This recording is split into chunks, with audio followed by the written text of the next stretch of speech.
नमस्कार साथियों, आज हम लोग बिहार सचिवालय सहायक के प्रैक्टिस सेट को करेंगे, जो कि ये प्रैक्टिस सेट बहुत ही महत्वपूर्ण है। ये प्रैक्टिस सेट एडुटेरिया के सेट्स बनाए गए हैं।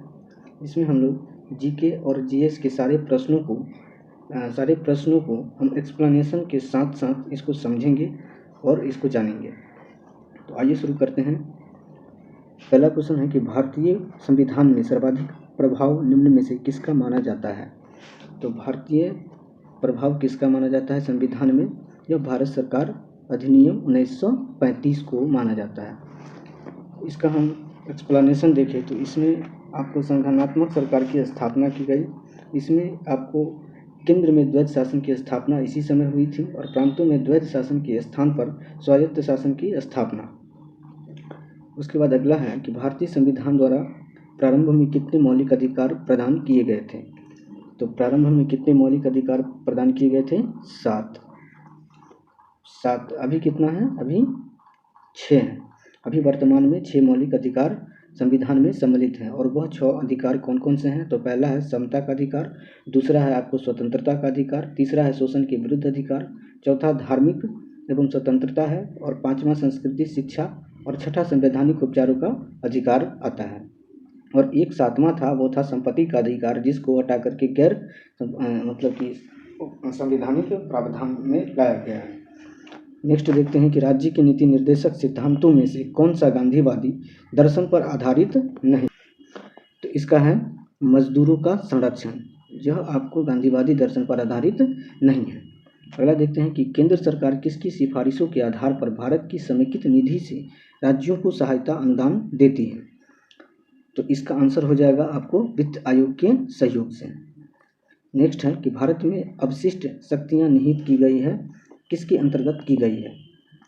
तो इसका होगा आपको केंद्रीय सरकार के अंतर्गत अवशिष्ट शक्तियां जो है निहित कर दी गई है। किस अनुच्छेद के अनुसार की गई है?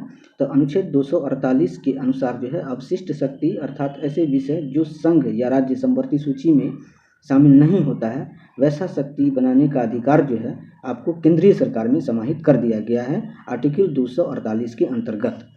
अगला देखते हैं कि भारत सरकार का मुख्य कानूनी सलाहकार किसे कहा जाता है। तो इसका होगा आपको भारत के महान्यायवादी। यह भारत के महान्यायवादी जो हैं यह आपको भारतीय संविधान में अनुच्छेद 76 के तहत आर्टिकल 76 के तहत जो है मुख्य कानूनी सलाहकार के रूप में पदस्थापित किया जाता है।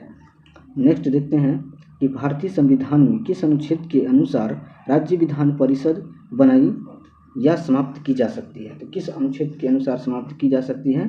तो यह आपको जो है अनुच्छेद 169 ऑप्शन सी, अनुच्छेद 169 के अंतर्गत विधान राज्य परिषद के सृजन अथवा समापन का प्रस्ताव कुल सदस्य के 2/3 बहुमत के आधार पर पारित कर दे तो भारत की संसद उस राज्य में जो है आपको विधान परिषद का सृजन अथवा समापन कर सकती है। क्या है कि भारतीय संविधान के किस भाग में केंद्र शासित प्रदेश के बारे में बताया गया है? भारतीय संविधान के किस भाग में केंद्र शासित प्रदेशों के बारे में बताया गया है? केंद्र शासित प्रदेश जहाँ पे बनते हैं वह किस भाग में है? तो यह आपको संविधान के भाग 8 में है। और 9 में पंचायत से संबंधित प्रावधान है, और 11 में आपको संघ और राज्य के बीच संबंध का है, और भाग 6 में राज्य में से संबंधित उल्लेख दिए गए हैं। अगला देखते हैं कि कोका कोला जैसे पेय पदार्थ में किस अम्ल की उपस्थिति के कारण खट्टा स्वाद का अनुभव होता है। तो किस अम्ल की उपस्थिति होती है कोका कोला में जिससे कि वह खट्टा प्रतीत होता है? तो इसका हो जाएगा आपको फास्फोरिक अम्ल। और आपको जैसे कि लैक्टिक अम्ल से भी खट्टा का होता है, तो इसमें जो है आपको दूध, दही इत्यादि ये सभी खट्टे होते हैं। उसके बाद ऑक्जेलिक अम्ल जैसे कि पालक में जो खट्टापन होता है वो आपको ऑक्जेलिक अम्ल के द्वारा, और फिटकरी सोडा में जो खट्टापन होता है वो आपको नाइट्रिक अम्ल के द्वारा होता है। लेकिन यहाँ पर कोका कोला जैसे पेय पदार्थ में जो खट्टापन आता है वो फास्फोरिक अम्ल के कारण आता है। नेक्स्ट देखते हैं इलेक्ट्रॉन का एंटी पार्टिकल होता है, क्या होता है? इलेक्ट्रॉन का एंटी पार्टिकल क्या होता है? तो इलेक्ट्रॉन का एंटी पार्टिकल आपको पॉजिट्रॉन होता है। अब आइए इसमें इसकी बात करें तो इलेक्ट्रॉन जैसे कि इलेक्ट्रॉन, प्रोटॉन, न्यूट्रॉन ये होता है। तो इलेक्ट्रॉन की खोज जो है आपको 1897 में जे थॉमस के द्वारा किया गया था। अब अगला देखते हैं, ब्रह्मांड में सर्वाधिक तत्व पाया जाने वाला तत्व कौन सा है। ब्रह्मांड में सर्वाधिक रूप में पाए जाने वाले तत्व कौन से होते हैं। Hydrogen, nitrogen, oxygen, helium. इसका हो जाएगा आपको हाइड्रोजन, यानी कि वायुमंडल में सबसे अधिक मात्रा में आपको हाइड्रोजन और ही मिलता है, हाइड्रोजन। नेक्स्ट देखते हैं, ब्रह्मांड में सर्वाधिक तत्व पाए जाने वाला तत्व कौन सा है, तो इसका हो जाएगा हाइड्रोजन। ब्रह्मांड में सर्वाधिक तत्व के रूप में पाए जाने वाला तत्व कौन सा है, वह है हाइड्रोजन। और वायुमंडल में पाए जाने वाले सर्वाधिक मात्रा में कौन से गैस पाए जाते हैं, तो वो आता है आपको नाइट्रोजन। नेक्स्ट अगला देखते हैं, स्थिर ताप पर गैस के नियत मात्रा का आयतन उसके दाब के व्युत्क्रमानुपाती होता है, यह नियम क्या कहलाता है। तो यह नियम को हम बॉयल का नियम कहते हैं। ऑप्शन ए, बॉयल का नियम कहते हैं। इसका परम ताप कितना होता है, 273 प्लस डिग्री सेल्सियस। इसका परम ताप कितना होता है, 273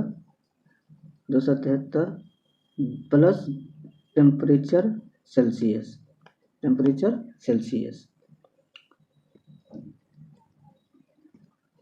अगला देखते हैं, धुआं किस प्रकार के विलयन का उदाहरण होता है। धुआं किस प्रकार के विलयन का उदाहरण है, तो गैस में ठोस का उदाहरण होता है। अगला देखते हैं कि ऑक्सीकरण तथा अवकरण दोनों जैसे आचरण करने वाला पदार्थ निम्न में से कौन सा नहीं है। तो इसका आंसर हो जाएगा आपको नाइट्रिक अम्ल, ऑप्शन डी, क्योंकि पदार्थ हाइड्रोजन सल्फाइड, हाइड्रोजन पेरोक्साइड तथा सल्फर डाइऑक्साइड से मिल करके ये अवकारक दोनों जैसा आचरण करने वाला बनता है। उसके बाद आइए अगला क्वेश्चन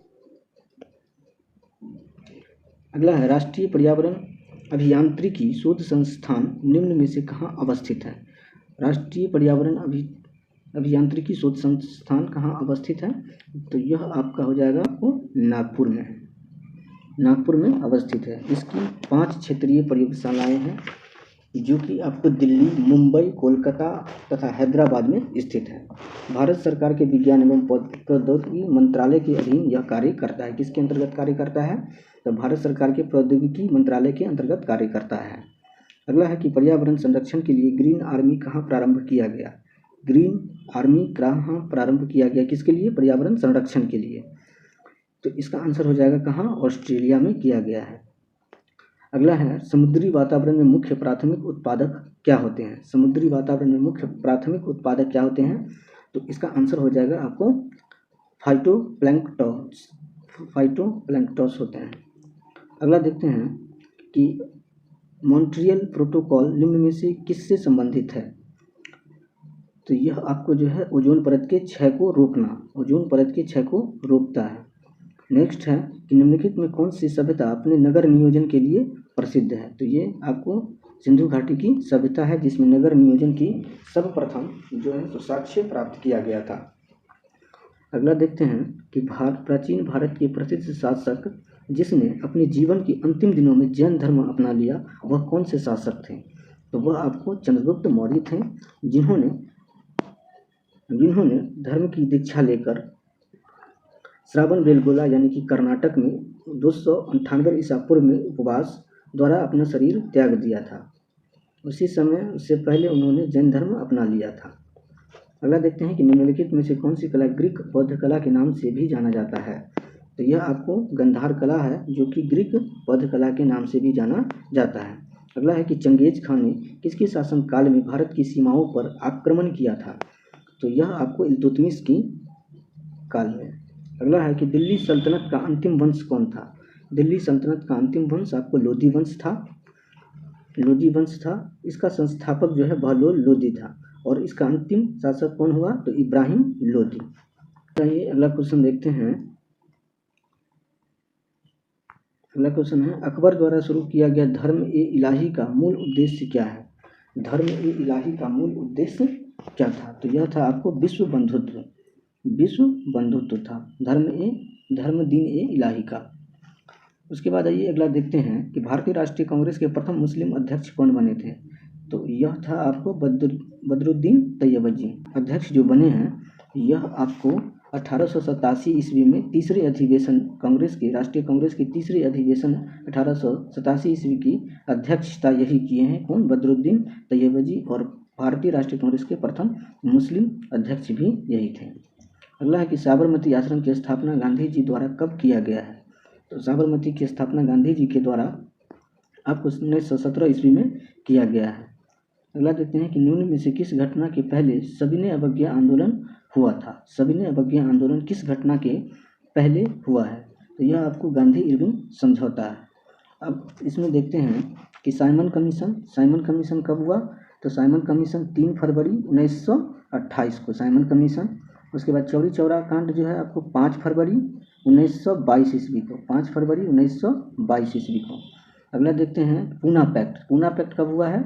यह 24 सितंबर को हुआ है। 24 सितंबर को हुआ है। 24 सितंबर कब? 1932 को, 24 सितंबर 1932 को।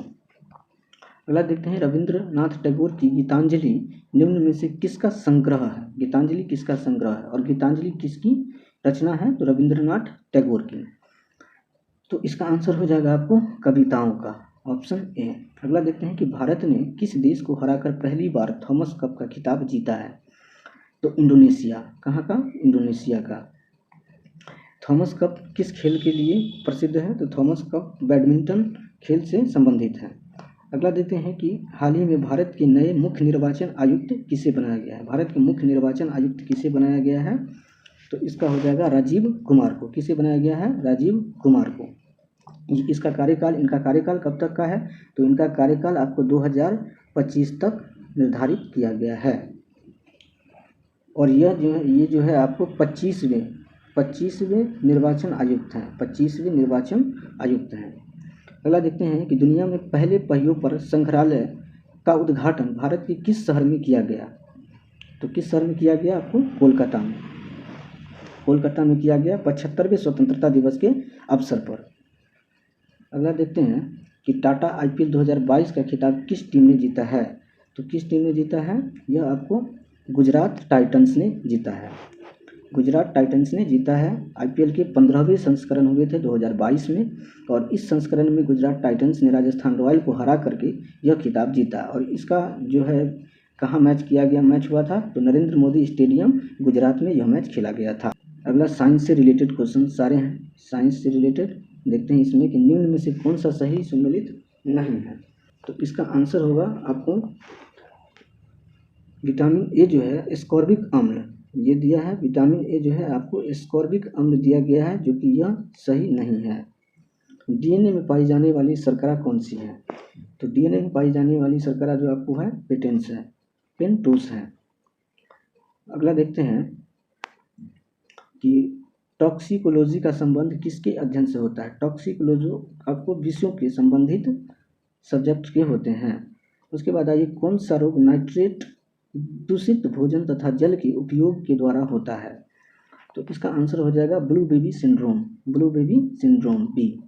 ब्लू बेबी सिंड्रोम में क्या होता है कि यह बच्चों में जानलेवा होता है, और यह हीमोग्लोबिन के साथ क्रिया करके मेथेमोग्लोबिन बनाता है, जो कि ऑक्सीजन संवहन को रोक देता है, जिसे कि ब्लू बेबी सिंड्रोम उसको कहते हैं। ऑक्सीजन को रोक कर देता है, इसीलिए उसको ब्लू बेबी सिंड्रोम का नाम दिया गया है। अगला देखते हैं कि कौन सा एंजाइम है जो भोजन में उपस्थित हानिकारक जीवाणु को नष्ट करने का काम करता है? तो कौन सा जीवाणु है? वह लाइसोजाइम है। कौन है? लाइसोजाइम। अगला देखते हैं कि कौन सा सही सुमेलित है? अमाशय अम्ल का स्त्रवन, बड़ी आंत जल अवशोषण, यकृत सबसे बड़ी ग्रंथि, या इनमें से कोई नहीं। तो यह जो है इसका आंसर आपको हो जाएगा इनमें से सभी। क्यों? तो अमाशय जो है आपको अम्ल का स्त्रवन करता है, सही है। बड़ी आंत जो है जल अवशोषण करती है, सही है। और यकृत जो है सबसे बड़ी ग्रंथि होती है, यह भी सही है। अगला देखते हैं कि मानव मस्तिष्क में स्मरण क्षमता कहाँ पर होती है? तो इसका आंसर हो जाएगा आपको सेरिब्रम में होती है। अगला क्वेश्चन देखते हैं कि निम्नलिखित में से कौन सी संस्था भारत में करेंसी नोट जारी करती है? करेंसी नोट जारी करती है भारतीय रिजर्व बैंक। यह क्या है? मौद्रिक प्राधिकरण है। नेक्स्ट अगला देखते हैं कि भारतीय साख समितियों द्वारा कृषकों को किस प्रकार ऋण उपलब्ध कराया जाता है? तो यह आपको अल्पकालीन ऋण, मध्यकालीन ऋण, दीर्घकालीन ऋण, ये सभी हैं। इनमें से सभी इसका आंसर होगा। अगला देखते हैं कि प्रधानमंत्री जीवन ज्योति बीमा योजना किस आयु वर्ग के व्यक्तियों को उपलब्ध कराई जाती है?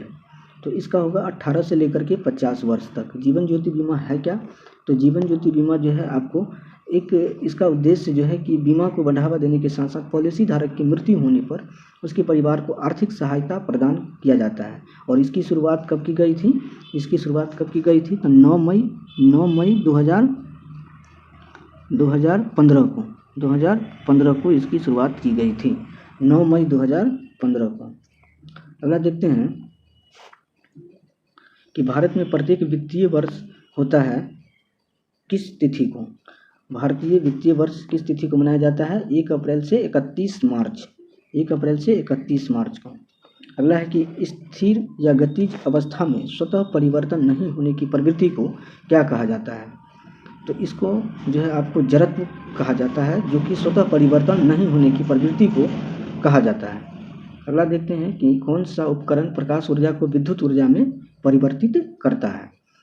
तो इसका आंसर होगा आपको सौर सेल, ऑप्शन बी सौर सेल। सौर सेल जो है आपको प्रकाश ऊर्जा को विद्युत ऊर्जा में बदलता है, परिवर्तित करता है।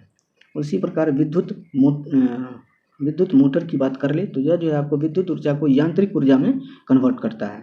उसके बाद विद्युत हीटर की बात कर ले तो विद्युत ऊर्जा को ऊष्मा ऊर्जा में कन्वर्ट करता है। उसके बाद डायनेमो की बात करें तो डायनेमो आपको यांत्रिक ऊर्जा को विद्युत ऊर्जा में परिवर्तित करता है। अगला आइए, तो किसी द्रव का तापमान में वृद्धि होने से द्रव के पृष्ठ तनाव पर क्या प्रभाव पड़ता है? आपको इसका जो है प्रभाव घटता है। अगला देखते हैं कि ध्वनि का तारत्व या तीक्ष्णता का निर्धारण ध्वनि किस प्रकार करती है? तो इसका हो जाएगा आवृत्ति से होता है। किससे? आवृत्ति, ध्वनि के आवृत्ति से होता है, ध्वनि की आवृत्ति से होता है। अगला देखते हैं कि विद्युत परिपथ में फ्यूज को क्या कहा जाता है? परिपथ में आपको गर्म तार जीवित तार में लगाया जाता है, गर्म तार जो है जीवित तार में लगाया जाता है। अगला देखते हैं लोकलांसे सेल में प्रयुक्त विद्युत अपघट्य कौन सा है? लोकलांस में विद्युत अपघट्य कौन सा है? तो अमोनियम क्लोराइड। कौन सा है? अमोनियम क्लोराइड है। अगला देखते हैं कि किसी स्वच्छ जल वाले तालाब की आभासी गहराई वास्तविक गहराई से कम दिखाई देती है, इसका क्या कारण है? इसका कारण है आपको अपवर्तन। इसका कारण क्या है? आपको अपवर्तन के कारण ही जो है आपको तालाब की गहराई जो है वास्तविक गहराई से कम दिखाई देती है। नेक्स्ट और लास्ट क्वेश्चन है कि निम्नलिखित में से किस रंग, वर्ण या अपवर्तनांक सबसे अधिक होता है? अपवर्तनांक सबसे अधिक होता है किस रंग में? तो इसका आंसर हो जाएगा आपको बैगनी में। बैगनी में क्या होता है? अपवर्तनांक सबसे अधिक होने के कारण जो है इसका उपयोग जो है मतलब कि ट्रैफिक नियमों में नहीं किया जा सकता है। जैसे कि लाल सबसे कम जो है अपवर्तनांक इसका है और सबसे अधिक इसका जो है तरंगदैर्घ्य है और विक्षेपण सबसे कम होता है किसका? लाल का। वहीं बैगनी की बात करें तो बैगनी का अपवर्तनांक सबसे अधिक होता है, सर्वाधिक होता है और तरंगदैर्घ्य इसका सबसे कम होता है, जिसके कारण जो है विक्षेपण भी सर्वाधिक हो जाता है। इस कारण इसे यातायात के सिंबल में यूज नहीं किया जाता है। आज की वीडियो में इतना ही फ्रेंड्स। वीडियो अच्छा लगे तो लाइक कीजिएगा, शेयर जरूर कीजिएगा और चैनल पर नए हैं तो सब्सक्राइब कर लीजिएगा।